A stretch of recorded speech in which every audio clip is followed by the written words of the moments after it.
Good evening, everybody. I knew you were coming. That time I was watching. Sometimes I'm not, but I'm watching, but I'm not watching the screen. There we go. Good evening. I'm your host, Lynn Dorman of the Southern Fried Paranormal Podcast here on All Access Network TV. And usually I say something stupid about this time, but tonight I saw where my friend Dave Scott, who is about one of the king of paranormal podcasters, is having problems with people putting political posts on his Facebook page. Good grief, people, he's Canadian. He doesn't care. He's not a Democrat, he's not a Republican. He doesn't care what you have to say about whatever political party you're pulling for. He doesn't care. His viewers don't care. The readers of his Facebook page don't care. So keep your opinions to yourself, please. Good grief, no matter what they are. Dave Scott's a nice guy. He's one that he didn't get me started in podcasting, but he's one that inspired me to do this. I figured, well, if he can do it, anybody can do it. Of course, don't tell him I said that. Dave Scott's a great guy, and don't torture him with political stuff. Good grief! Even I don't discuss politics even in the parking lot of the Piggly Wiggly here locally. Never see a political sign on my car. You won't see a political sign on my pages, Facebook page or any other page. You're not going to see one in front of my house because I was brought up, keep your politics to yourself. And don't go around waving flags. That's abnormal. That's weird. Normal is maybe a week before the election putting a sign in front of your house. That's about as far as anybody should go. And Christy Richo she hates politics. There's a lot of people who hate politics and will hate you when you get involved in it. And that's saying something as the son of a politician. And I was elected to offices in the JCs, which is about a forbidden thing here. I used to run more JC chapters. I had about 13 or 14 chapters in my district in Georgia in the early 80s. And Georgia now has only 12 chapters in the entire state. So that's how far they've fallen down, which is a big problem. One thing I will say politically, people don't know their civics. People want to hug the Constitution, put a copy on their chest and walk around and never read it. If you want to know how I'm politically, I'm a constitutionalist. If it's in the Constitution, that's the law. And the law should apply to 100% of the people here in the United States, citizens or non. That's the way it was written. That's the law. If you don't like it, change it. But have a rich friend, because you've got to get that through 3/4 of both houses of Congress, and they can agree on the time of day. You got to get the president to sign it. Then you got to get it passed through the legislators, again, with 2/3 of the state legislatures, and they can't agree on the time of day. You got to have 2/3 of the governors sign off on it to even file a change for an amendment to the U.S. Constitution. So have fun. It will be, if you're 12 years old, you might get it passed by the time you die of 90. And you're going to spend probably $1 billion or so in doing so, because you got to convince a lot of people to vote for it. So good luck with that. But that's the way it is now. The Constitution is covering everybody in this country, citizen or no. And that's the way it's written. And that's as far as I go politically. And that's as much as I'll discuss. Meantime, we have, if we didn't have humans, we'd be bored.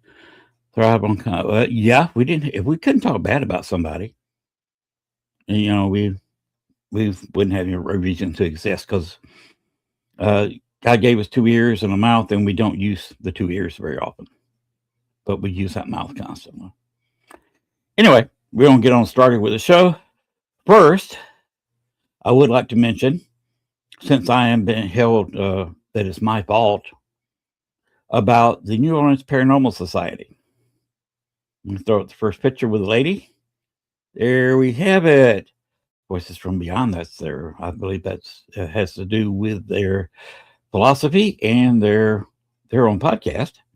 And flip up the other one up here. Here is their name. Here's an address, phone number. They do ghost tours where they don't put you in front of the house and say, this house is haunted, and you walk to the next house.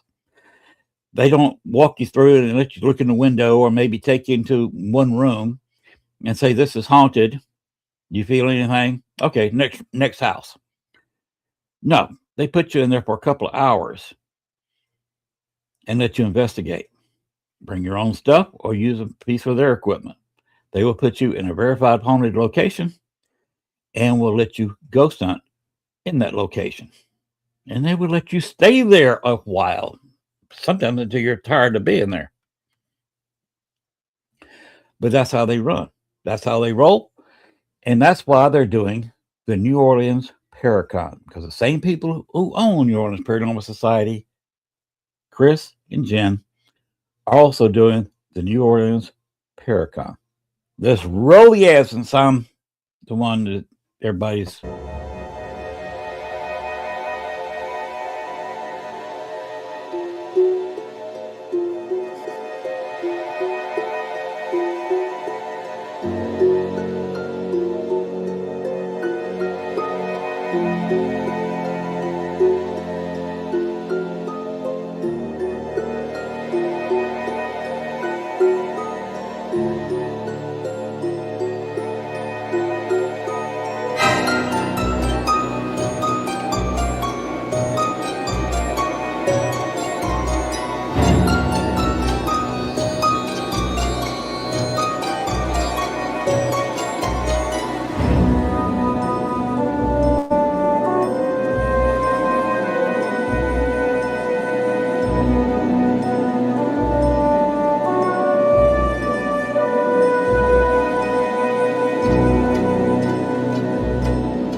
I will warn you, that last little bit of that video says 2 people for $300 is their lowest price package. That would get you a couple of nights in a hotel and some of the perks that's going along with it.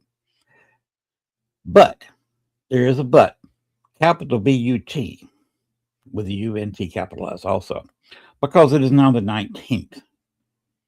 I was told, maybe, don't hold me to this, that price will be good until March 1st. So if you want that $300 package, I'd call them up or go to their website, NewOrleansParacon.com, and get that package for $300.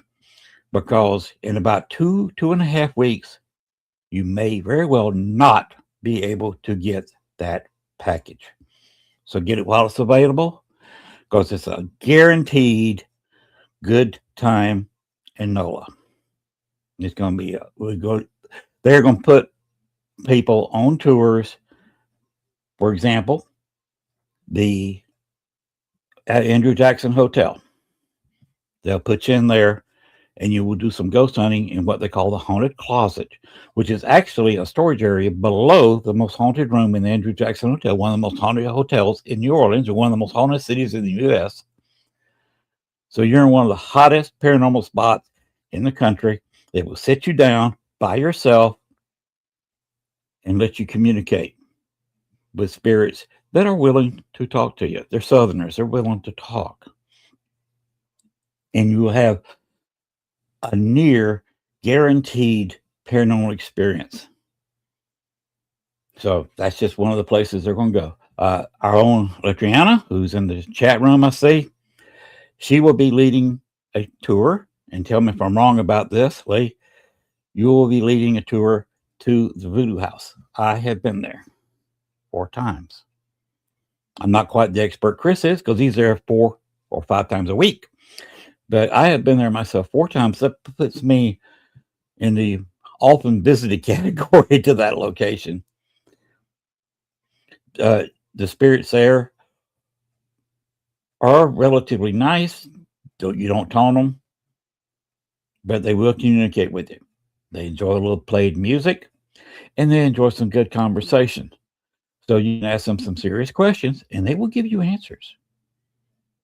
However, whatever kind of device you have, mail, your dowsing rods, an echo box like I use, a ghost box, you will get results. Sometimes you won't get results. The last time I was there, a spirit was calling one of the people on the tour a loser. And with every 15, 20 seconds, sometimes 30 seconds, would call one of the people on the tour a loser. I told them that was rude. They shouldn't do that. And they kind of backed off for a few minutes, but then they got back, loser, he's a loser. So you don't know what you're going to get when you're in that place. So Lee, I hope Lee has got her ducks in a row and is ready to ghost hunt in this location, because she's going to have her hands full. And if you get the tour, ask or check to make sure that you get on Lee's tour. And that's just about sold out. Well, Lee, I don't know if Lee's still in here or not, but her tour in the Voodoo House is almost sold out. So I got called. You see, it happens. These are former people, and they will get on to you once in a while. All right, we are going to go to my opening, and there are several shots in there that were taken from inside Andrew Jackson Hotel.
All right.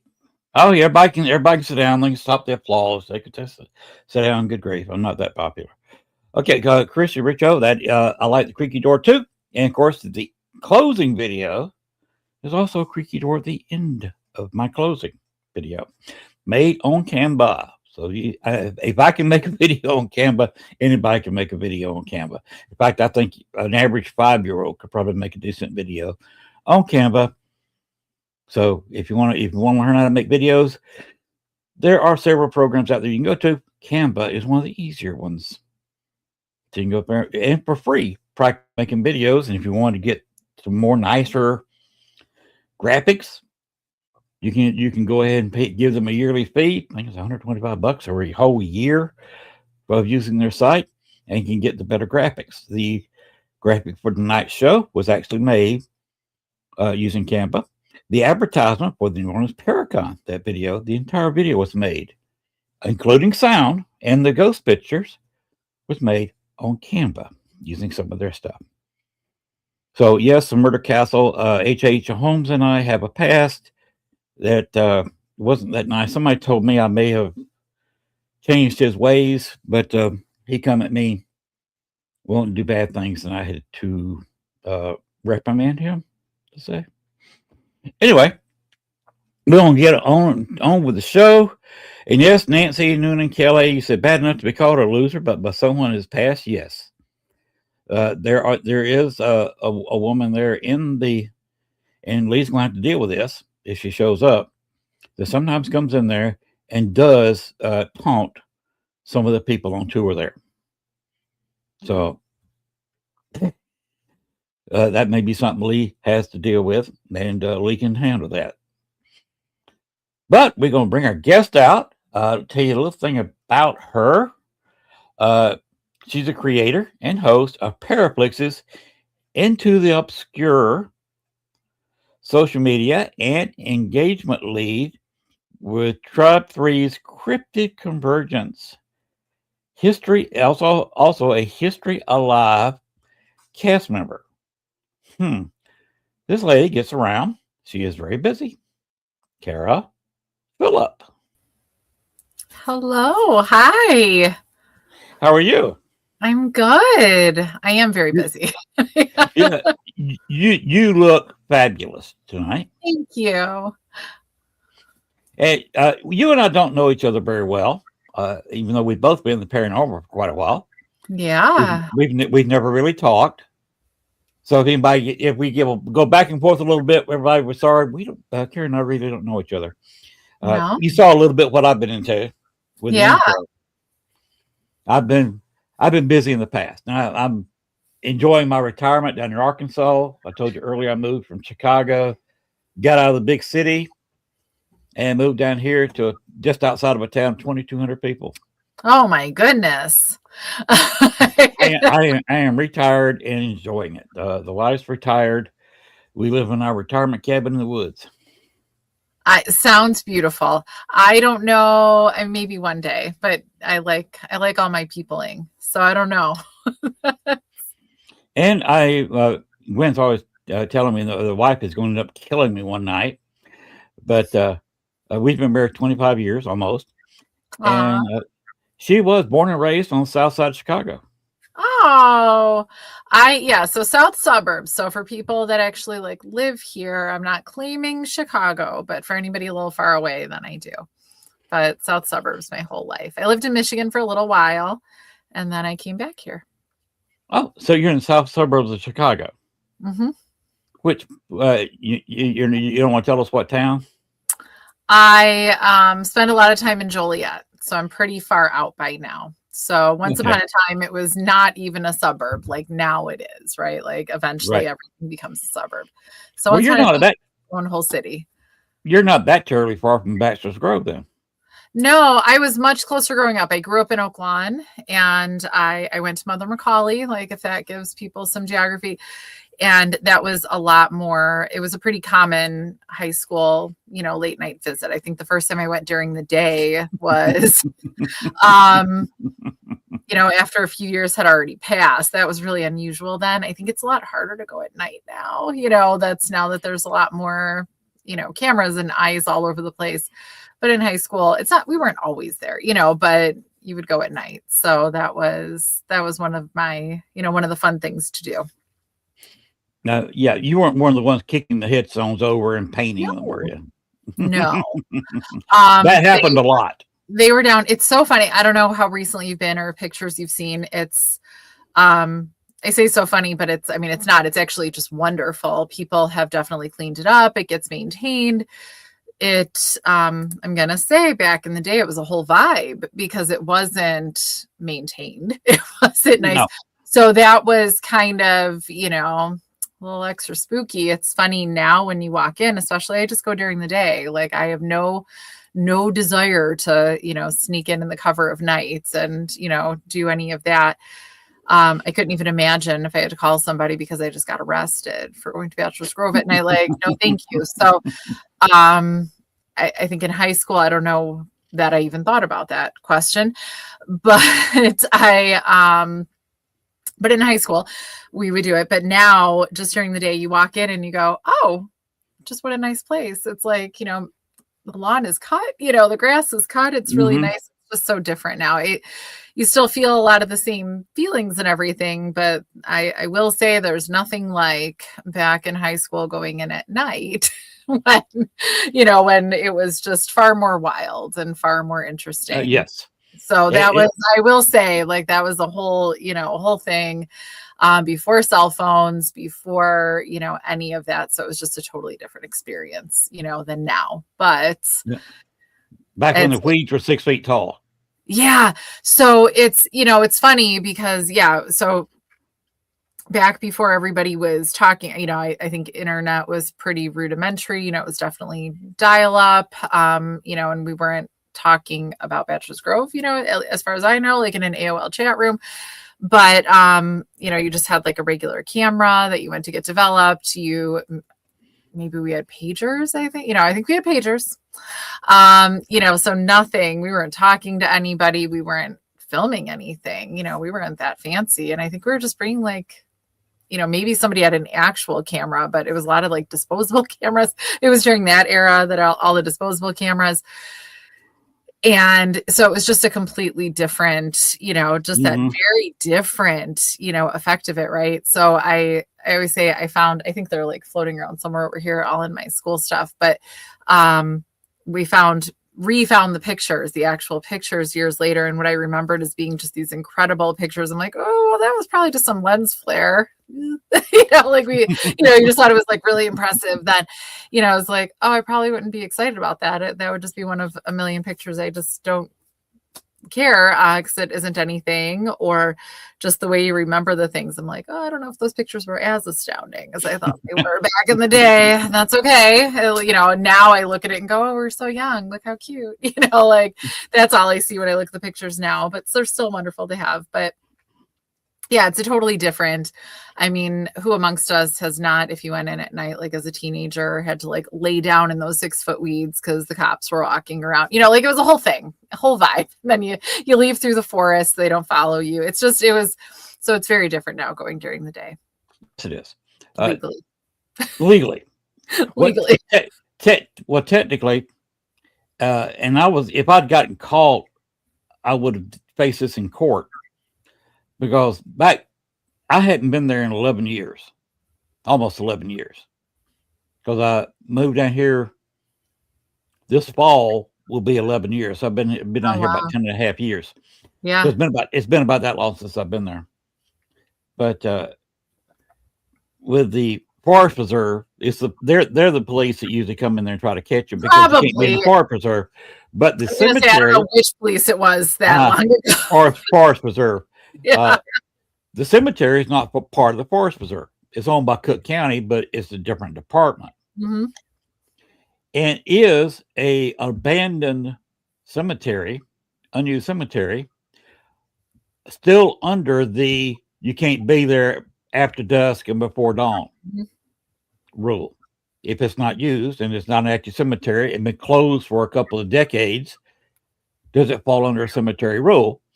And if you go into the cemetery, walk through the Forest Preserve, you can't get to the cemetery without crossing Forest Preserve. You can't do it. Correct. But if you cross over and go into the cemetery before dark and you don't leave until dawn, then you're not actually breaking Forest Preserve rules because you're not in the Forest Preserve. And if would you do that though? I don't think I would. If they catch you in the cemetery, they've got to call the state troopers because you're in a cemetery after dark, which is technically a state offense because you're breaking a state law. And then you can say, well, Judge, that the cemetery has been abandoned. And at that time, it was about just after I left when the county first started admitting they owned it for years. Since it was willed to the county in 88, 89 when the last owner died, it was in a will for the cemetery to go to the county. For Interesting. years, they denied it because they didn't want to have to pay insurance. This is Cook County now. You know how that goes. Yeah. They didn't want to pay liability insurance for it. So they just denied it and hoped nobody got hurt. And if somebody got hurt, they would have to do a trace as to who actually owned the place to sue the owners for their broken leg or whatever. Interesting. I wouldn't even think to sue somebody if I hurt myself there. That wouldn't even be like a thought. No, I just go to the hospital. I tripped over something and broke my leg. Yeah. I wouldn't even try to explain. I was climbing on top of a headstone and fell off of it. I don't climb on headstones, so no. But no, that's okay. So, but would you spend the whole night? And if not, what would be the reasoning? Well, I kind of cheated on that. Before I left, be 11 years ago, April. Okay. In a couple of months. It'd be 11 years ago. Gail dropped me off there. You know, the long path. You got to walk about a quarter of a mile to get to the cemetery. Down the road. Down the old Midlothian Highway. Mm-hmm. And she dropped me off there at the two towers, the twin cell phone towers. She dropped me off there at 5 o'clock in the afternoon. She didn't pick me up she went into the parking lot across the street at 8 o'clock next morning. Yes, I spent the night in the cemetery. No transportation home. She was asleep, so I couldn't even call her to come pick me up. Interesting. And I had no cell phone. I had nowhere to go, no way to get there, and a whole bag of equipment that if I had to walk any place, I had to carry. Ooh. I mean, because like if there's a path out the woods that you end up at the soccer fields that eventually you get to a gas station, don't worry about how I know. But so there would be recourse, but I bet it closes like at some point. Mm-hmm. And what I did, I took some nylon cord, and there's a path coming from the highway closer to the cemetery, but you got to walk a crooked path and walk across the bridge to get to it. So it's not advisable to take that path. Yeah. Some people took it because they had ghost experiences on the trail. So did I. Got a picture of that, by the way. But what I did, I tied some nylon cord between trees on both trails. So if people would hit it, they couldn't see it in the dark. Make a sound. You see the flashlight coming. They would run into the spider web of nylon cord and scream. Of course, they got what I just run into. Yeah. And all I had to do was worry about people coming down the path, which I could see their flashlight an eighth of a mile away. For me, it's the people. Like I would, it's definitely a very active place. I could, I think if I was by myself overnight, I'd be a little uneasy just because of the activity, just because, just some experiences, but it's the people. That's at the end why I just wouldn't, because that would be too creepy. Well, a cemetery is the safest place on earth, but like this is in a forest preserve. Like it's just out there. And by the way, Richard Crowe is the one that put Baxter's Grove on the map. He used to investigate it by standing on that bridge on the new Midlothian Highway. Yeah. And take photos of it at night. He's the one that put Baxter's Grove. He's Rich Crowe did tours all over the Chicagoland area for years, and he's the one that put it on the map. And the picture of the White Lady in Baxter's Grove was taken by Dale Kazmarek and Judy Huff. Mm-hmm. Judy Huff snapped the picture, but she was a member of Dale's society, Ghost Research Society. Mm-hmm. Yes, they're both of them are legends, Christy. Mm-hmm. And Dale had it's in his contract when you join his group that if you're under his flag with him, any pictures you take, he shares copyright. So theoretically, if you want to use that picture, you got permission from both of them. I had permission from both of them because you saw the picture next to it of the wedding picture with the man and woman. If you look at the woman has the same dress on. Oh, I was like trying to look, and I was like, I'm not going to see it fast enough. That's Judy's Bank. Yes, that's the same woman, and that's Amelia Patrick Humphrey. Oh, how cool! And the picture next after that in my intro, it says Libby May buried Baxter's Grove. That's a handwritten note from John Humphrey about his firstborn daughter, who died 11 months and 4 days old. That was he founded a nearby town, and because he was a state senator, the most powerful man in Cook County outside of the city of Chicago for several decades. And the new town, the cemetery wasn't ready for burial in 1865. It wasn't ready for burial till 1869. His firstborn daughter died in 1865. So they put her in the Patrick, his wife's family's plot in Bachelor's Grove. And when they exhumed half the people that were buried, they exhumed over 200 bodies out of Bachelor's Grove Cemetery. They did not exhume the Patricks because there was no living Patricks or Humphreys in the area. So when they announced the cemetery is closing, the owner has died. If you want to come get your relative, you pay for it. Again, Cook County. You hear that a lot from me. I lived there for 14 years. I figured it out. But she is still buried there. That's not infant daughter, is it? 11 months and 4 days old. That's their firstborn child. Well, no, like the headstone. No, that's completely different burial plot. I was like, I didn't think so, but I was like, you're talking about the big headstone deep inside over by the pond, and that's the largest. They got several family members still buried there in the largest plot in Bachelor's Grove. The Patricks, when you walk into the gate, you walk. You remember where the fork tree was on your right? Mm-hmm. In front of that fork tree, right by the path, that's where the Patrick plot was. Well, still is. Well, where she's sitting, like, is that her plot where she's sitting in the picture? No. No. In fact, that stone that she was sitting on, right, is not in proper place. Okay. And it's unknown where the proper place is. There are no records. This has been researched painfully. And you cannot find a picture of where that stone should be. It got pushed up there. Somebody was trying to steal it. Probably got tired of rolling it, I guess. I'm sure it's very heavy. Because it's not even near a grave. Yeah. Somebody was trying to steal it. And that's as far as they wanted to get with it.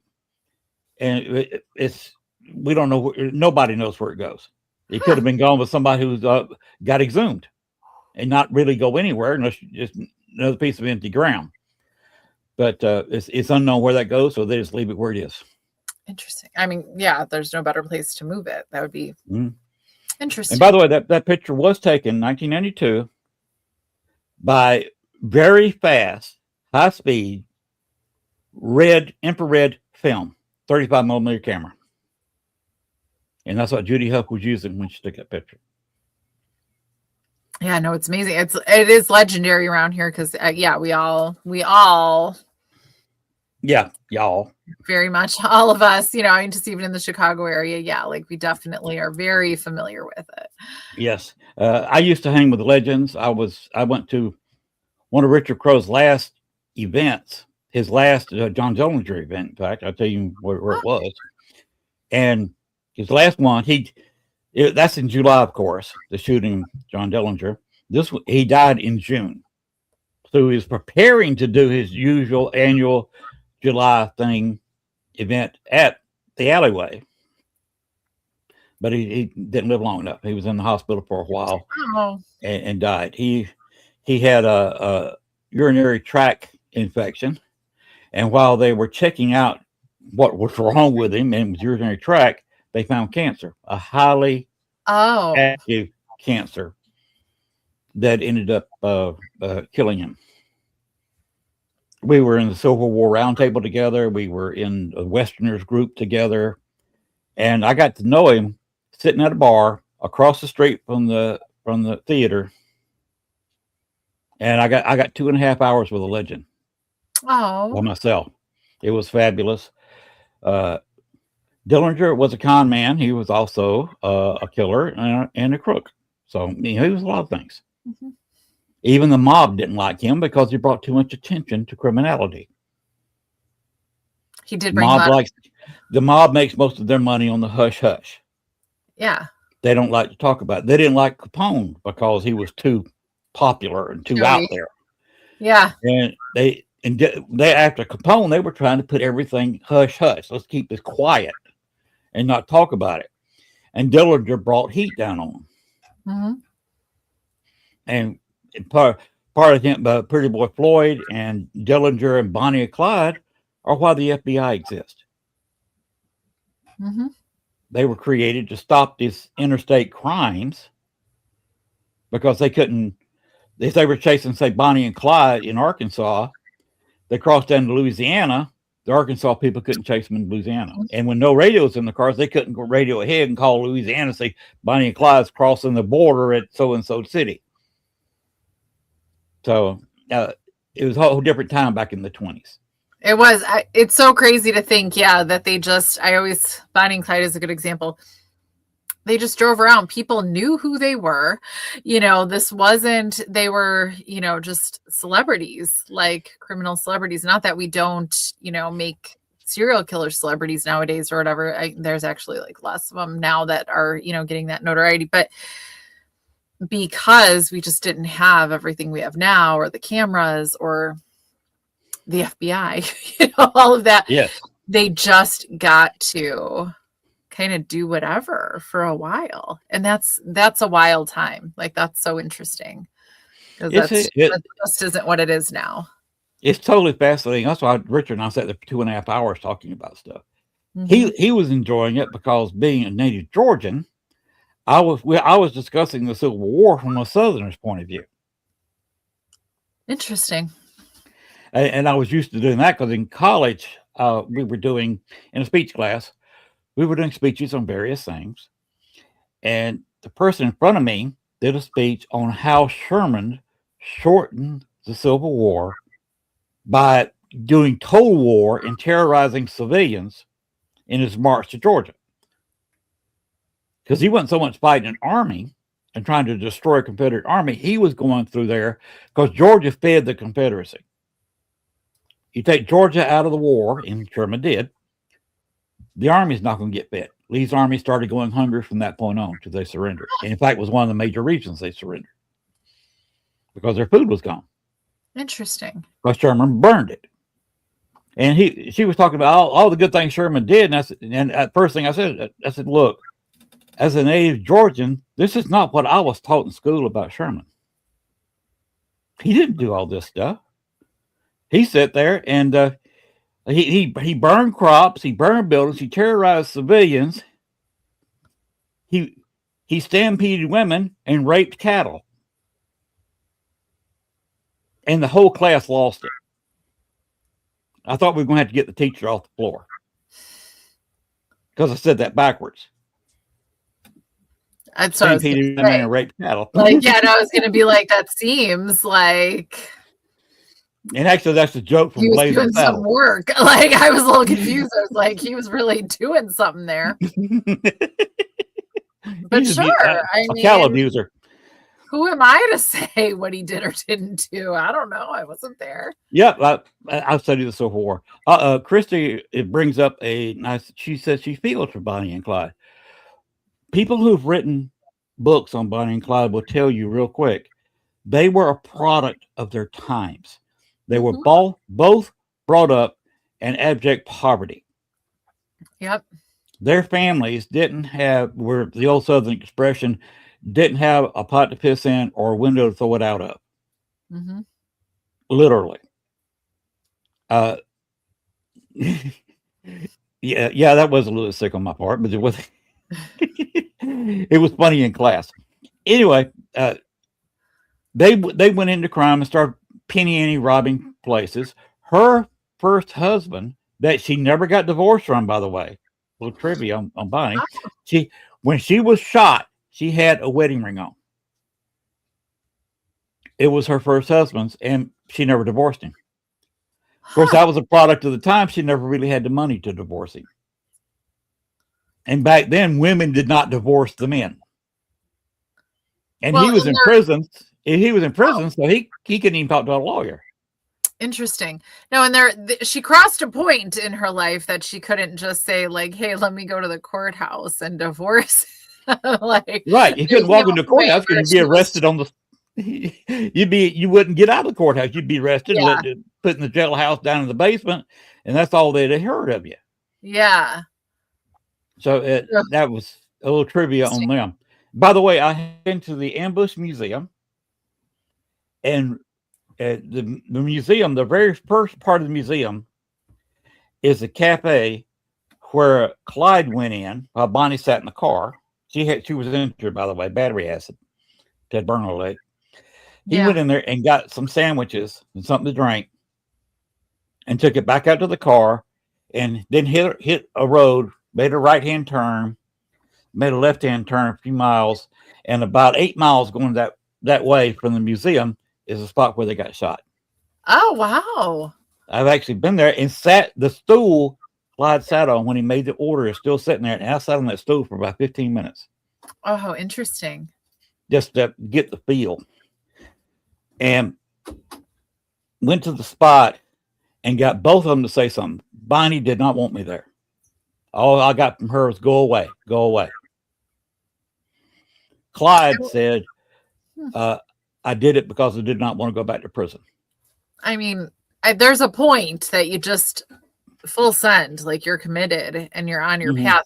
I wonder, do you think she said go away to you because it's you or you're a man or whatever?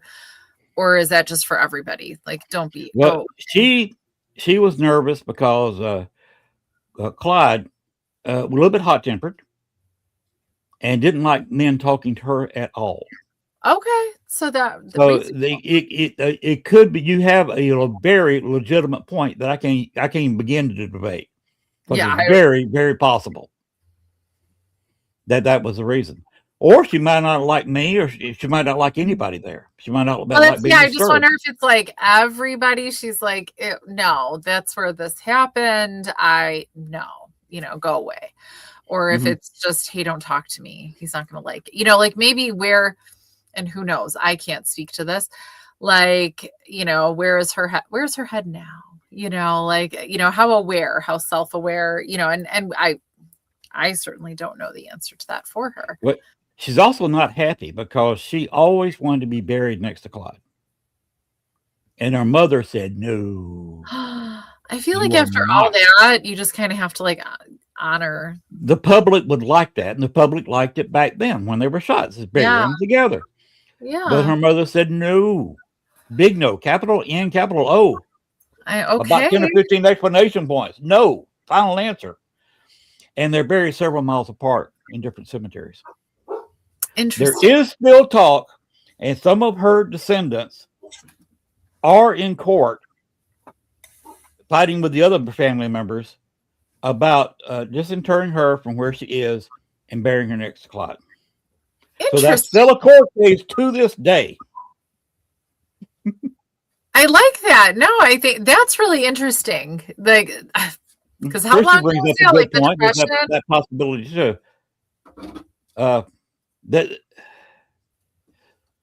Christy says they're angry. Yes, they were. But at a certain point, it was like Clyde told me. He did it because he didn't want to go back to prison. He knew he was going to be shot. He knew it was going to be a bad end, but he couldn't stop because he just was not going to turn himself in and go to prison.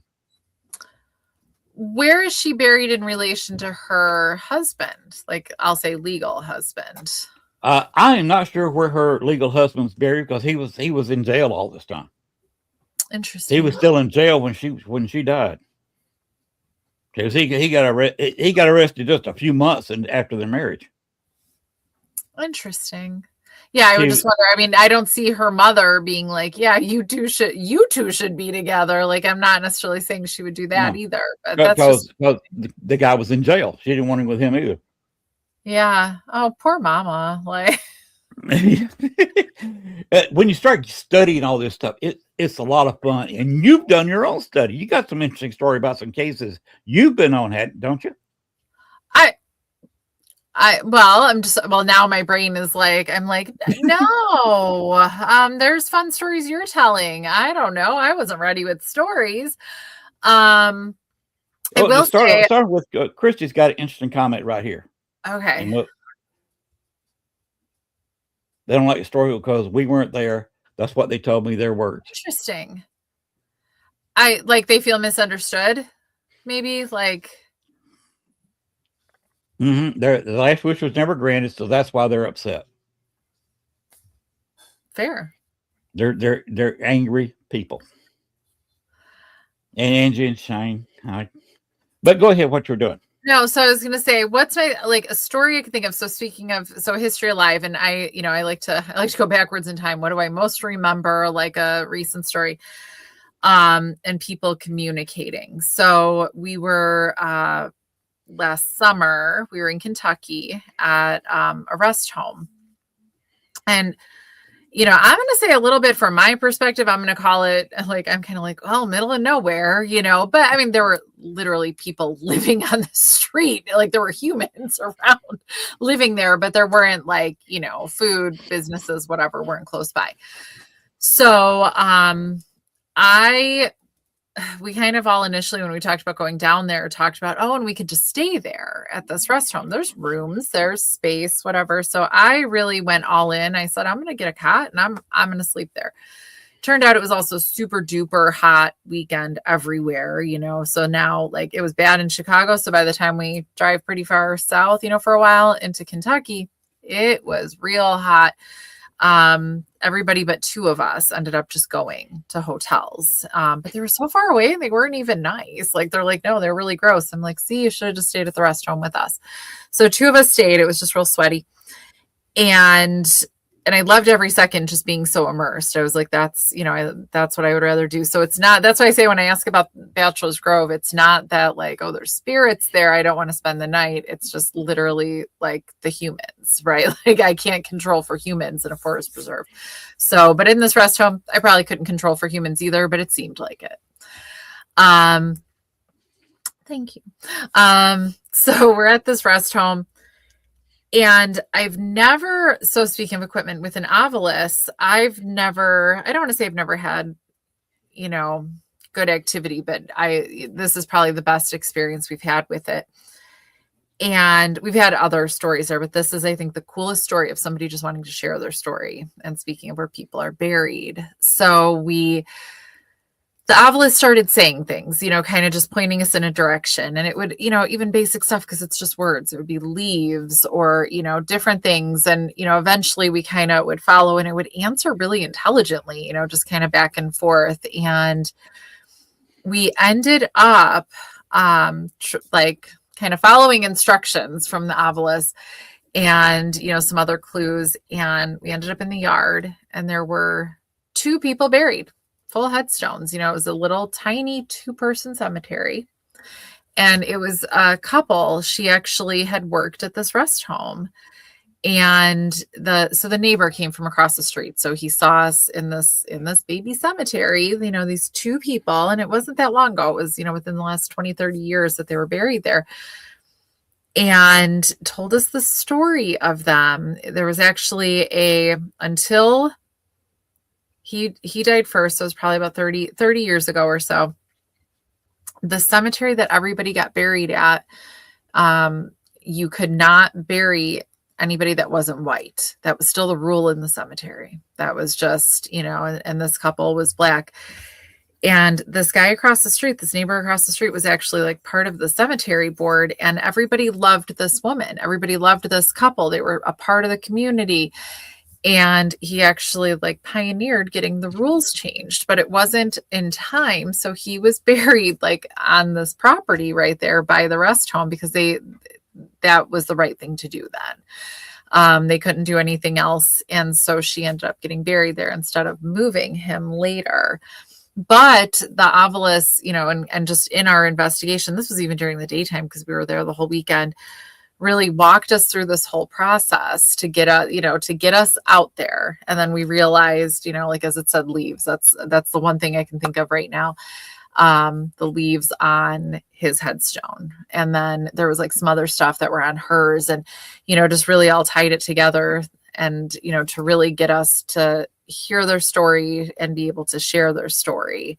And it was just the coolest experience. So thinking of couples, that's probably why I'm thinking too, like with Bonnie and Clyde. But so this couple got to be buried together just by themselves in a tiny little cemetery set aside because of, the rules of the time. But we got to hear the story and we get to share the story. And so that's probably like, that's what I'm like thinking of the most, that I'm like, these investigations lead you to a place that you learn more. And it's, about just history in general and context and the times. Cause I know for me, maybe it's a little bit of a northerner thing. I was like, that was like 30 years ago and it was still segregated. Oh boy. Mm-hmm. I didn't, that was a little surprising. That was definitely a lesson to learn for myself. In my hometown in Georgia, the schools were not, they were segregated, but, completely separated, black and white. They were not integrated until school year 1971. Oh, wow. My sophomore year in high school was the first integrated year. Wow. I mean, my freshman year, our high school, and show you how big it was, the freshman class was over 900 people. Oh, wow. That's a good size. And that's not even counting the sophomores, juniors, and seniors. Yeah, no, that's a good size. There were 2 black people in the entire school my freshman year. Wow. And both of them were freshmen in that freshman class.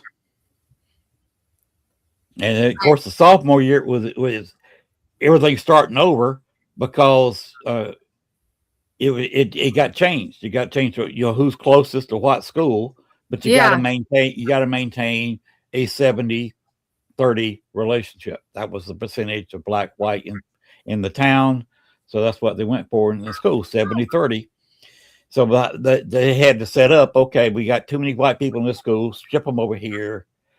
And they crammed 30% blacks in every school. And the 2 black schools in town crammed 70% white people. And that was not done until the start of my sophomore year, fall of 1971. Wow. And when I was at elementary school, there were separate water fountains for the janitors. No. Yes. And their water fountains were not on a cooler. They were just a water fountain coming straight out of the wall without the cooler part. It was just a water fountain not attached to a cooler. So it was straight tap water out of the wall. Wow. Whereas whites got the real water cooler where it was, you had, nice 70-75 degree water coming out. And because I was like, our tap water is always pretty chilly, but we're a little further north. Like once you get a little further south, it's just warmer. You get in the middle of Georgia in September, or when school starts ending, toward the end of May, that water coming out of the ground is not that cold because it's been 90 degrees plus for a month. I never even thought of like, I will say, like, you see pictures, I did not think about the cooler part of that. Like yeah, no, I guess I didn't notice like in the pictures, the lack of, but I've seen that. You're right. That's wow. So yeah, no, it's an interesting thing. Like, so I think these spirits wanted to share their story. Apparently, it was a great love story and they were just wonderful people. And I think they just wanted to share. They were so excited. People were, wanting to know the story. It's a location that was, kind of newly being investigated. It was, it's not one of the places that a million people have gone and investigated. So they wanted to share their story. But I love that we got to learn so much more, and, kind of put it into that context. And, even them sharing their story and, the neighbor coming across the street and telling more of the story. And then even just this conversation, leading to like these discussions and, all of us learning more and having these conversations. So I think they really wanted that told. And so I loved that, so speaking of couples and, all of that, that's the story that I'm like, this story, because it was so amazing to us. Like just the whole time we're like, this is incredible. This story getting told. Studying couples is absolutely amazing. The couple I was talking about earlier, John Humphrey and Amelia. Amelia Patrick was her maiden name. His wife Amelia. He was having an affair. He got a secretary when he was elected state senator. Of course, he had his own business to run, household to run, and he had to run. He was trying to run Cook County, basically was. And of course, he had a secretary. He was immediately having an affair with the secretary. It was a loveless marriage to start with. It was arranged by their parents. Okay. Two of the richer families in the area at the time. He was having an affair with this secretary for a couple of decades. Oh. And when Amelia died in 1881, 6 months after his wife dies, he marries the secretary. I mean, he waited 6 months at least. I feel like we got to give him some credit after decades of being with her. In their burial plot, he's in the middle. On one side is his first wife. On the other side of him is the second wife. And on the other side of the two wives are the children that they bore him.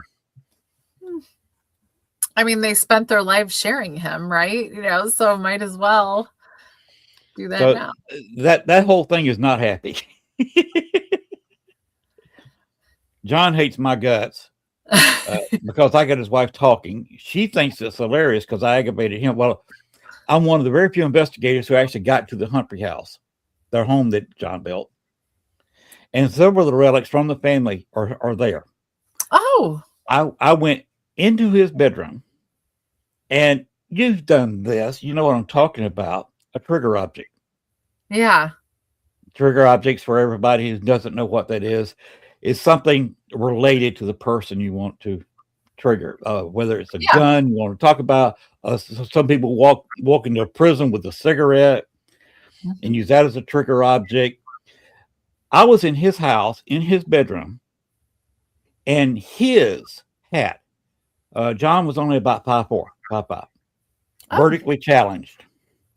I'm 5'9", I'm a little bit over 5'9" and a half, close to 5'10".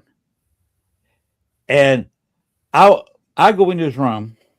He wore this top hat, and it was not a silk hat that England tried to make after they started running low on beaver pelts. It's an original beaver pelt top hat. Wow. So what I do is sitting there on his bed, I pick up, and this is not a replica. This is not somebody else's hat come from another attic that is put there. He wore a hat like this. Dude, this was his hat.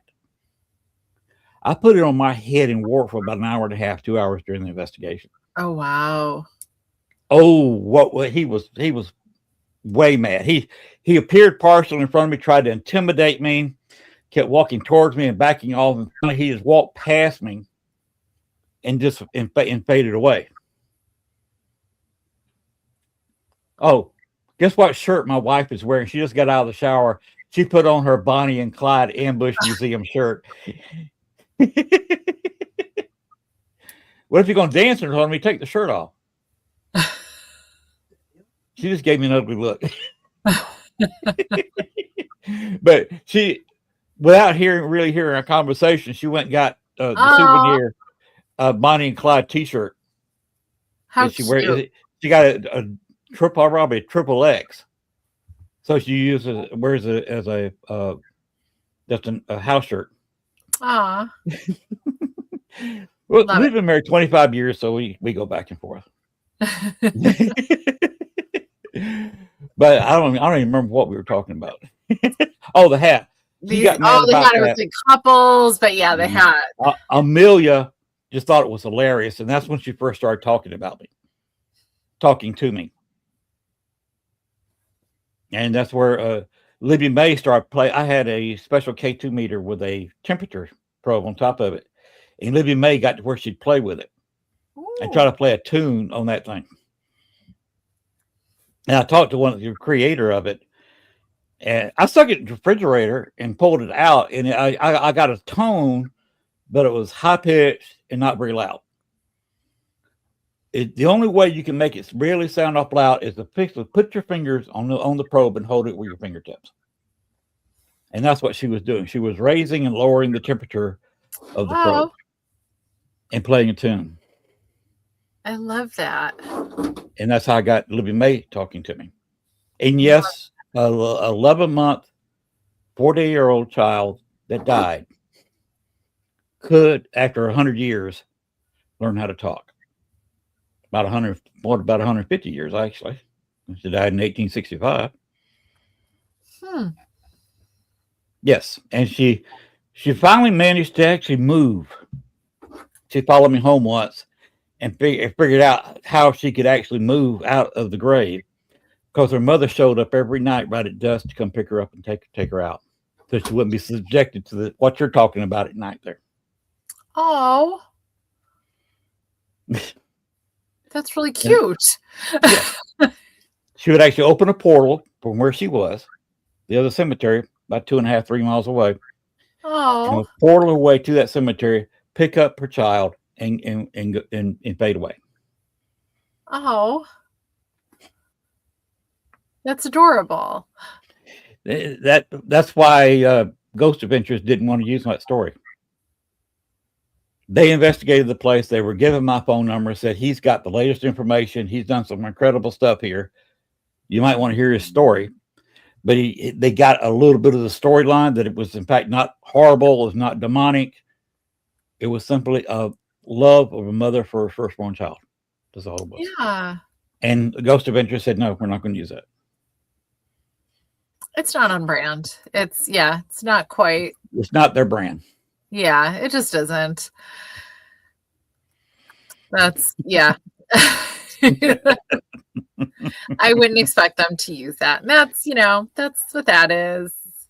Yes, it's nowhere near what they like to talk about. Yeah. Yeah, it's definitely and I'm not even saying I'm not even gonna say anything negative for my time at the prison, Joliet Correctional Center. They had very different experiences on their visit than we always did. So yeah, it's a very different whether it's what they attract or how the narrative is gonna go, but very different experiences. Yeah, their experience at Bachelor's Grove was chasing a light through the woods. Did you ever see I used to see the lights. This was what they had was they were chasing a major light you could see on camera through the woods. Bachelor's Grove at night, you see flashes of light in the darkness. You can't use a flashlight. You crank up a flashlight in there and ruin your night vision. You're not going to see anything at night. I don't even think we would bring flashlights. I don't even remember that we had them because now people are going to see you, right? So I don't even think, and they weren't cute little LED, super bright flashlights then. If it was going to be a flashlight, it was going to be gigantic. So I just think we didn't bring them. I had a powerful UV flashlight, small one, where I could shine it on the ground and see. And from a distance, you couldn't tell what a little bit of purple light on the ground was. Oh yeah, I mean, that would have been smart. We didn't do that. I do have actually a really big one and a smaller one, the UV lights, and those are fantastic. Or even the red lights, so you can just see. But no, I definitely saw plenty of the points of lights, and in the distance and everything. I would see that pretty regularly. but I don't think it would be something that you could follow on camera.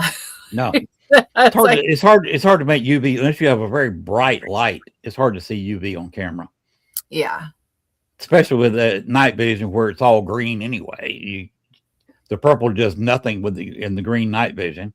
yeah, So you gotta have it set on regular camera, and if you've got the whole area bathed in IR light, and your camera picks up IR, which the full spectrum camera is not truly full spectrum. It only you got to put a UV and an IR lens blocker in your camera to take a normal picture. And the way to make what they call a full spectrum camera for paranormal use, you take the IR filter out and you take the UV filter out. So it picks up UV and IR light. So it's not full spectrum, you'd be seeing X-rays. yeah, But that the IR picking up all the IR light is, even if you just got a little bit of light in the background, or it's going to overshadow your UV. yeah. So you basically got to go with a no light in complete darkness, and then you can see the little bit of purple light. And you're not going to pick up anything with it, unless a spirit that reflects UV light happens to cross your path. You should have had one at the hotel you were talking about earlier, where you said you had to drive away from the investigation, and you said it wasn't that great of a hotel. So yeah, we didn't know. I didn't stay at the hotel. No. Okay, but the ones that did, I bet. I bet they probably should have. But yeah, no, I stayed on my cot the whole time, and I stayed in the kitchen though, because that's where the air conditioner was. And I mean, kitchen in quotes.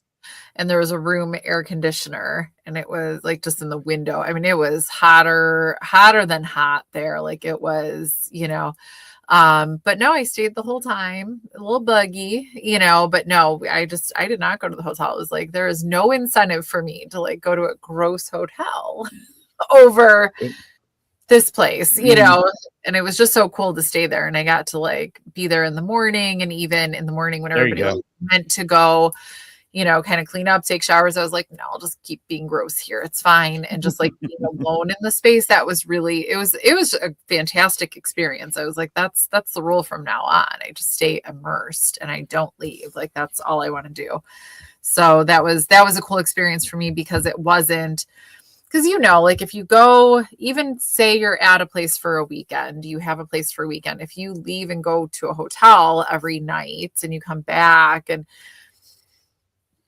it's not, you just don't have the same experience, and you're just kind of waiting. Eventually you're tired and it's late, and you're like, when do I get to just go back to the hotel? And then you got to wind down, and it's not the same experience. So it's just like, okay, I'm going to sleep here. Wait, places like Rhodes Hotel in Atlanta, Indiana, cater to people like that.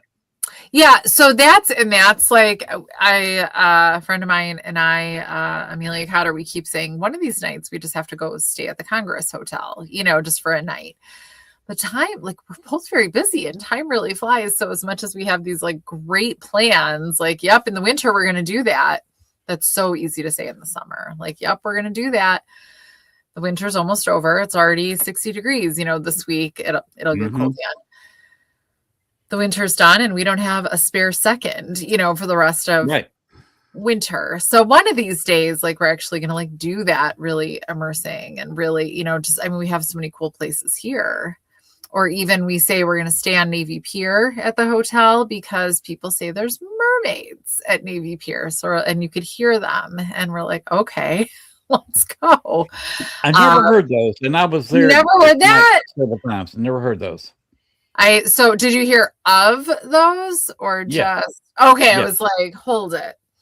I don't think I have a lot of confidence in this. I don't think I do, but I know it's a pier, right? So I get it. That's why it's called Navy Pier. Yeah. It's an So old Navy pier. one day we were like at the end and we were walking back. So in my mind, I don't know what the construction is like underneath it. I don't know how they built it. I don't know. I don't know how much space there is for the mermaids to live, is maybe what I'm trying to get at. But one day we were walking back from the end, coming back on towards land. And I saw just on one of the little, like, kind of where the the boats dock. The cruise I ships. I saw it, and there was actually like an area that you can like see underneath all the wood and everything. And I was like, oh, so it's not totally solid because from when you're on it, you can't see underneath and how it's Right. built. And if you're not on it, you're kind of just far enough away that you don't have a good angle and you're not seeing. So then I was like, oh, maybe the mermaids could live there, because I was like, where are they gonna live? Where are they at? It's on concrete pilings. So yeah, I So guess they there could. is space under there. But also, I didn't know there were supposed to be mermaids like in Lake Michigan until I heard about them like under Navy Pier.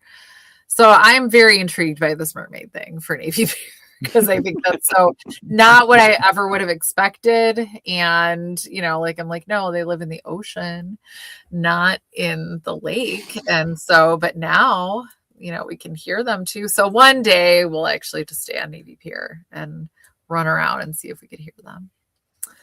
Of course, you just stay in downtown Chicago and investigate where the Eastland went down.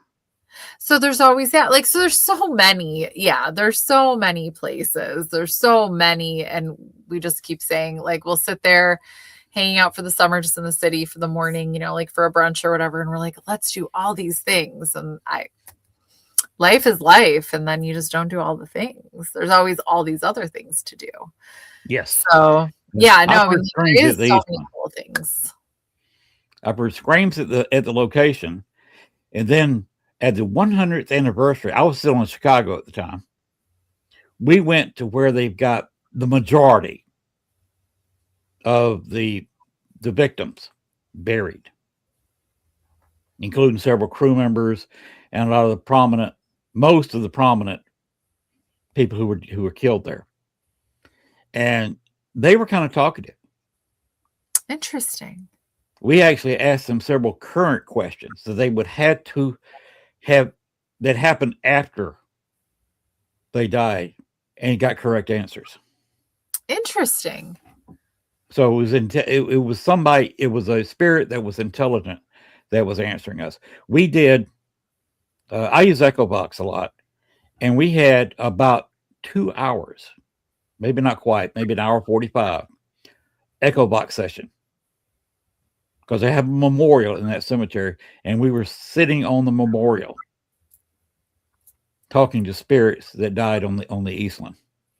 Wow. So that was an incredible experience. I couldn't. Yeah, that would be. Yeah, no, and again, like so much, like in the Chicago area. It's funny. Like, I love New Orleans. So as you're, talking about the Paracon, in New Orleans, I'm like, oh, I wish I lived closer to New Orleans. You live closer to New Orleans, and you get a little, I'm 6.5 hours away from Bourbon Street. It's so nice. That's beautiful because we're further, obviously. Yes. And, but then I go, well, Chicago's so cool. I mean, it's so cool anyway. I do love it, but all of just period, but all of the paranormal, you're like, there's this. And I'm like, I know, you just get, when it's where you live, it doesn't seem as, I don't want to say as exciting because it is, but it's just when it's as part of your daily life, it's so hard to go do that thing. It's not a vacation. It's right. Going and doing that thing. Like even I finally, for the first time last fall, made it up to Graceland Cemetery. And I don't know how I took this long to make it there, it's just on the north side. So it's just on the north side. And I finally went and I was like, it's not that far. It's not that bad, but it was still the whole day off of work. It was, and so it's just so funny how, like, when it's not a vacation, when you have to fit it in, it's kind of tough. Yes. Like, so yeah, it's just, I get so spoiled, like being close to so many cool things Mhm. and so many Well, haunted. you've got one of the largest mass graves in North America.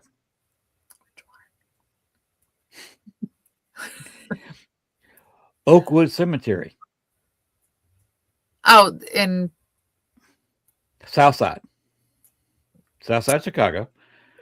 okay. Anybody who was anybody from the South Side of Chicago was buried in Oakwood Cemetery, Okay. including the Confederate soldiers. The between 4,000 and 6,000 Confederate soldiers who died in Camp Douglas are buried there in a mass grave. So where's it at? We have an Oakwood in Joliet. Like that's where I'm Okay, like, this is Oakwoods plural okay. cemetery. This just south of the University of Chicago. Okay. That makes okay. Because I was like, I'm stuck on like the one that's like right here. And I'm going, They were originally buried in Chicago Cemetery. okay. Do you know where Chicago Cemetery was? Lincoln Park. Lincoln Park. They were originally buried there, exhumed in 68, 69. Mm-hmm. They were taken straight down the road, past where Camp Douglas was, where they died, and south of the now University of Chicago. And they buried them in a circle, just from shoulder to shoulder in a circle. And they ran out of space in the circle, covered them up, dug another trench, bigger circle, filled that up, dug a third trench and another circle, and put the rest of them in the larger circle. So you got between 4,000 and 6,000 people buried on a mound. They put a Civil War memorial on top of it. Now, Christy, this was Civil War prison camp. All these people died in 4 years of a prison camp. Okay, so they buried them first in Lincoln Park and exhumed them. When we say like they lined them up, like so no coffins, just some shoulder to shoulder, gross bones. Mm-hmm. Because I'm like, how deep, like in what stage? Like if they're digging them up to like, well, they've been dead about 3 years. So just enough to be super gross. Yes. Okay. That just seems like extra horrible. You know, I'm just like, yes. Prisoners of war, Christy has it exactly right. Yes, ma'am. POWs. They were held in a prison camp in Camp Douglas, so named after Stephen Douglas. He's the one who debated Lincoln. You're a history nut, Kara.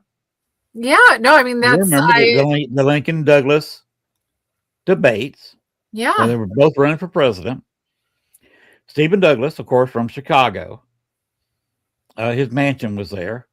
Later, the mansion kind of fell down, disrepair. You know how it goes with families. But he was buried there on their property. There is a Stephen Douglas Park. And they will open his tomb. You can walk into the Stephen Douglas tomb. Yeah. You put your hand on his sarcophagus. Now, it's only about 5.5 feet long because he was a very short man. All these short guys. He was only about 5 feet tall. Which made the debates real interesting when you had the over 6 foot Lincoln debating this 5 foot tall Stephen Douglas. No, that's crazy. We have... They actually opened the tomb up. That's what got me. No, that's really cool. When you can walk into this tomb and put your hand on the sarcophagus. It's open in daytime during the summer. I think they close at 4:00 in the afternoon. Very inconvenient if you're working, like you're talking about. Yeah. Well, then you have to take the day off, which is, I mean, that's fine. That's what PTO is for, but then you say, and by the weekend, you're not driving into the city. Everybody else is, right? So, especially in that part of town. That's right off Martin Luther King Boulevard. Yeah. That's not the best part of town. You got to go to actual University of Chicago campus to feel any kind of security at all. Mm-hmm. That's not a good place. Camp Douglas it was called that because he donated 80 acres of his personal property for a boot camp for people being drafted out of Chicago for Oh, the Civil War. It was a boot camp. And then when they started taking prisoners, they hadn't really set up any prison camps at all. You know, the Army sometimes is. yeah. I mean, as late as Vietnam, they didn't have a system where people were getting killed. If you watched We Were Soldiers and Young with Mel Gibson movie Just based on didn't the figure book it of out the by same then name, either. the only way they would notify the wife or the family of a soldier that got killed, even an officer, he was a lieutenant colonel, was to send a telegram. And they would have the telegram delivered by a cab driver. Oh, Who would take it to the family's house and hand them the telegram, and that's how they got to know. And the cab driver say, see you later, or you had a whole handful of letters to give to other people, especially after wow. the first major battle that Mel Gibson was a big part of Mel Gibson's character. Huh. So they You were know, definitely you unprepared in the Civil War. They had nowhere for prison camps. uh, things were horrible once. I mean, Yes. one could argue they are, but a different kind of horrible. But And like, by the wow. way, that movie was based in Fort Benning, Georgia, and I experienced that as a child. I was 12 when that battle happened. But I was watching all this because I'm from Columbus, Georgia, which is this close to Fort Benning, Georgia. That way, Fort Benning and Columbus have a common border. It's just a line in the road. Oh, okay, you're in Fort Benning now. And I went to college at Fort Benning. I worked at Fort Benning for quite a while. So it was, but I lived through those notices taken by cab drivers, and the cab drivers were across the street from my father's business. And I met some of those guys and said, oh, that's the creepiest damn thing they'd ever done in their lives. Yeah. Is take one out there. Finally, during that battle, they were having all these notices being sent out. Mel Gibson's wife, the commander of the unit in the battle, she told the cabbie, bring these notices to me, because he said he hated his job. Told her flat out, and that's what they told me. And she took over. He'd bring her the handful, something, and he got to be armful of notices, and she would pass them out herself. Oh, because it's the right thing to do. So I've been around creep all my life. Yeah, no, that's really no, good for her for like making that better choice. I love that. And just watch a movie sometime. Well, we Were Soldiers with Mel Gibson. It was movie was they actually had the guy who wrote the book as an advisor, and the guy who actually was the lieutenant colonel in charge was an advisor to Mel Gibson.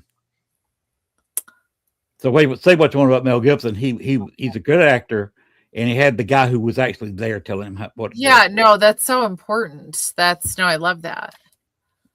I love that.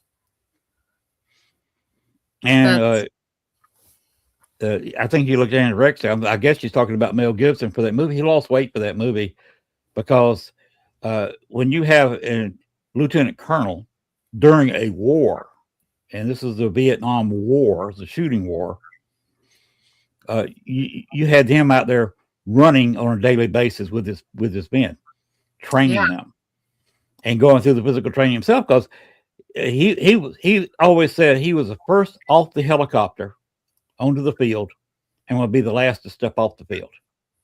Oh wow. So you can't have a bunch of weight on you like I do and do that kind of thing. You can't even eat enough to gain weight, and I'm sure they did not have a ton of food. Mm-hmm. Like I'm sure it was not anything like that. Right. So I've been through a lot of creep in my life. Oh, that whole story is creepy. You got any creepy stories you got? Will you run into some creepy stuff? You've been around a lot. Yeah, I mean, I don't know, like real life creepy, or I don't. Oh man, see, I'm like, I just sent in the channel, like, I gotta start going to sleep soon. So I'm like getting tired and I can't like think of things. I had, okay, so it like, I mean, it's creepy, but it's not like deep, maybe going back to the prison, because I always think like, ooh, going back to our time in the prison, we all had like, I don't have a good enough story, like my movie story. If we're all talking about like a movie story, I got to see John Travolta filming Michael, but that's not creepy. That was just really cool. No, we all had eventually we all had our doppelgangers, and they were never, only one of us in our group had a doppelganger that was voice and sound, but not at the same time. Everybody else, or not voice and sound, voice and like, apparition, like seeing them. So the rest of us just had one or the other. So, but it would mimic like what we would do or like what we would say. So that was like our creepy thing. And we would make kind of decisions based on like what we heard or saw, that we'd walk further in the building or do whatever. And we always think like, that's so creepy. Like, what did they want us to do as it was leading us into the building? We won't know. I don't know if we'll get back, but so my doppelganger, I don't know if it's embarrassing. My doppelganger never tried to lead anybody anywhere or draw somebody further in the building. It was just leaning on a wall, looking at the cell phone. And I was like, guys, that's it. That's all she was doing. But that's more of a funny story because it's like the rest, everybody else is like trying to say like, come on, come this way or come down here, or I need help, or, kind of standing somewhere to make you think you should go somewhere. Mine was just leaning on a wall, looking at her cell phone. So, maybe she just needed to scroll Facebook or something. that's what they thought of me. Those ghosts at the prison. That's which how is they scary. saw me. Oh, Christy brought up, she said, I believe it was an inside job when Lincoln died. Actually, as far as my research goes, he was the man who shot him was a Confederate sympathizer. He was all for the Southern cause, the so-called lost cause. And this was planned long before the war ended. And he just carried out his mission, regardless of Lee surrendering or not. This was set up to do it on our community. It was planned for months. Yeah. And by the way, I have a link to him because he was an actor, which is why they had him do this, because he could actually walk into the Ford Theater and people say, oh, hi, and say, well, maybe you're not in this play, but you're an actor. You're here. You're just enjoying the show, and wouldn't ask him questions about being in the theater, which is why the Confederacy had him do this. But a couple of years before he shot Lincoln, he was in a play in Columbus, Georgia, my hometown. Ooh. And at the Springer Opera House, which is still standing, been completely restored. And after the 96 Olympics, a few months after it was over, the Summer Olympics, which was in Atlanta, if you remember, Columbus had the softball games. They did that because I made a speech to the city council right after Atlanta got the win. I wrote a speech real quick. I said, if Atlanta gets it, I don't make a speech. So I wrote out the speech real quick. And the next council meeting, I said it to the council. And I said, I kind of quoted Martin Luther King Jr. I said, I have a dream of Columbus, Georgia, having this, having that, having this, having that. And the mayor looked at me like I was a nut job. And he said, how will we pay for this? I said, put it up for a vote. 1 cent sales tax increase. If Columbus votes it down, I can live with that. If they voted yes, we can have all this stuff. Just sell it to them. Just tell them what we're going to build. We're going to build a new police department. We're going to build a new offices for our fire department. We're going to build another police station. build another fire station. We're going to sit there and have world-class softball fields. We're going to improve our minor league baseball park. We're going to put $1 million in our football stadium where the high schools play.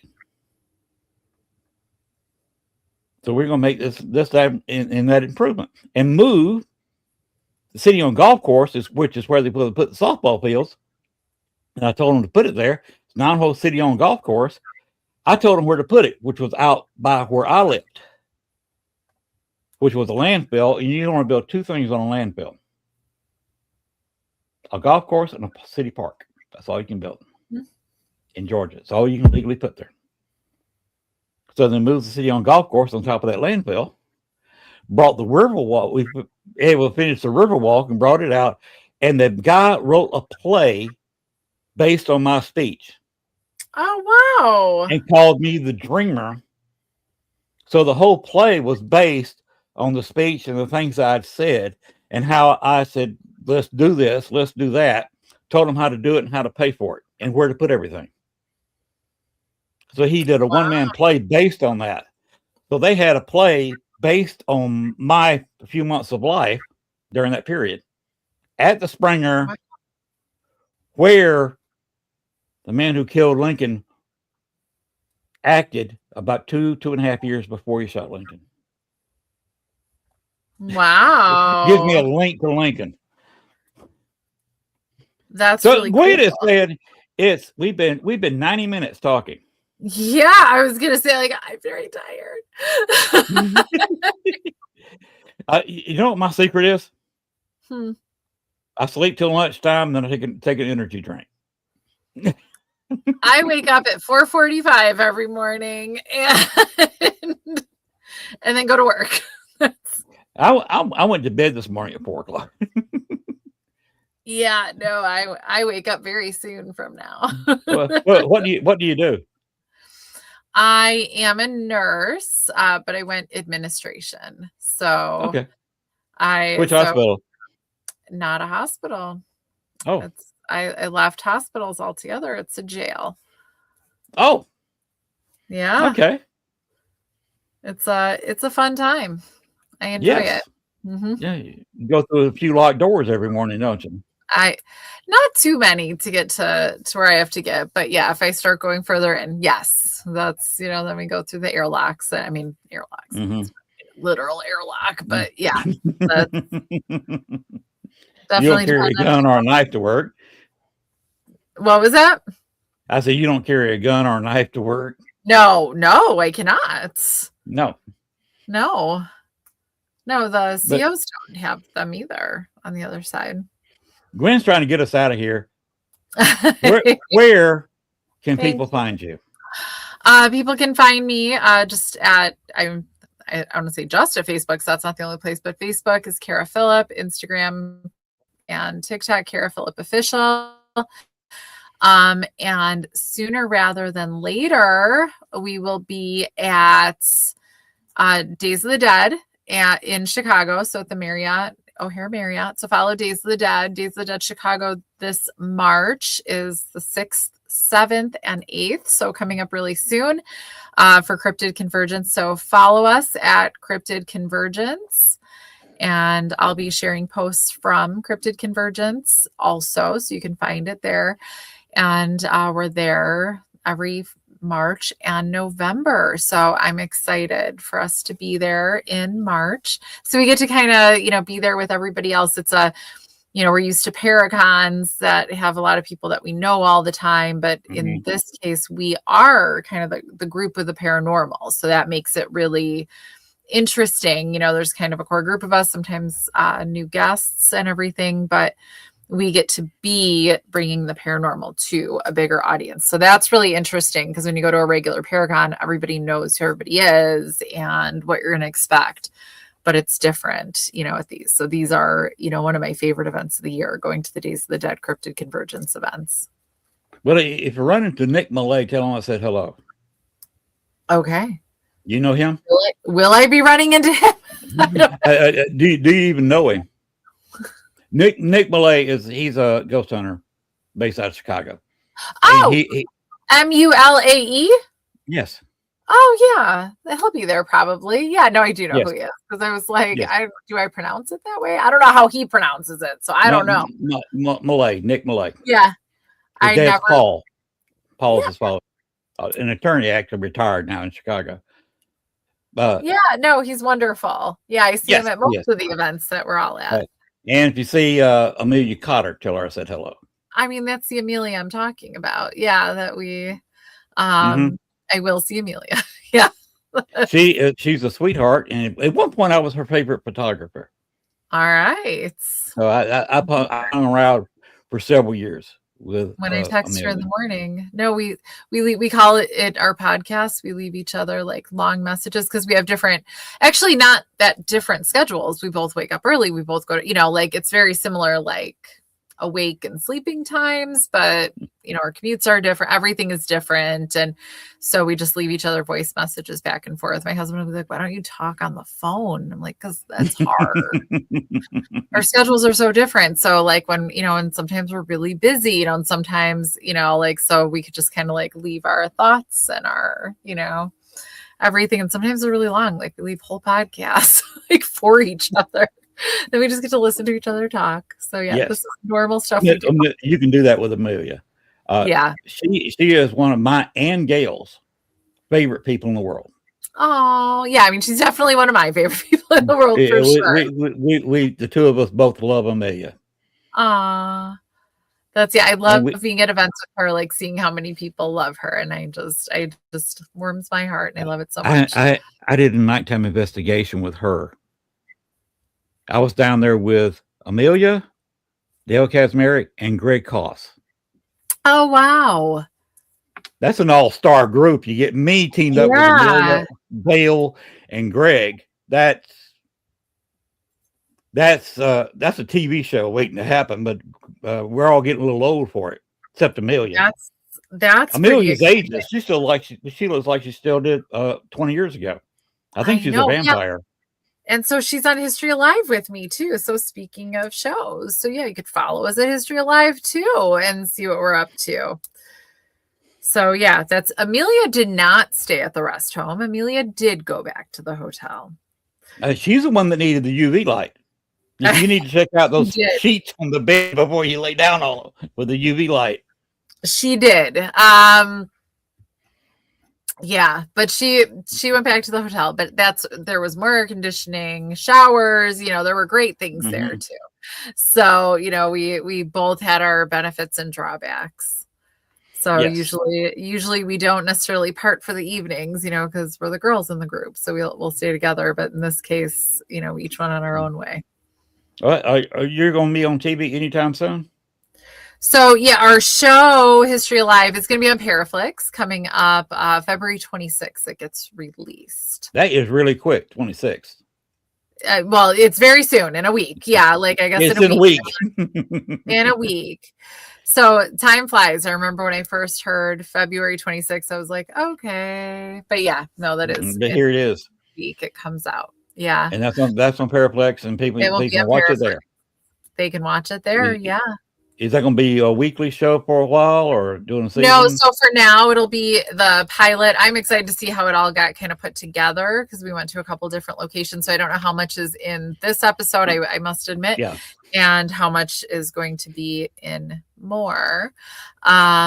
So we'll see. Like I'll be right along with everybody, and I'll just be like cringing because when you watch yourself, it's so hard. It's creepy. It's creepy, isn't it? Watching yourself. Like I want to watch. It's so hard. Like I want to watch all my friends and see what they do because I love them all so much. And so I'm gonna be like, look at all of them.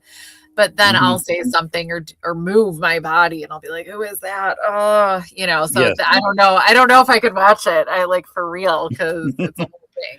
I have still never watched myself on 2020. Or excuse me, Snapped. I've been on 2020 and Snapped, and I haven't watched either one of the shows. Yeah, no, it's hard. Even just like if I'm like 2 seconds on something, like by now I could hear my voice. I could do stuff. I could edit short videos and stuff, but like an actual somebody else edited it and it's on actual TV now. I'm like, ugh. I did watch myself on when I was on the CNN headline news.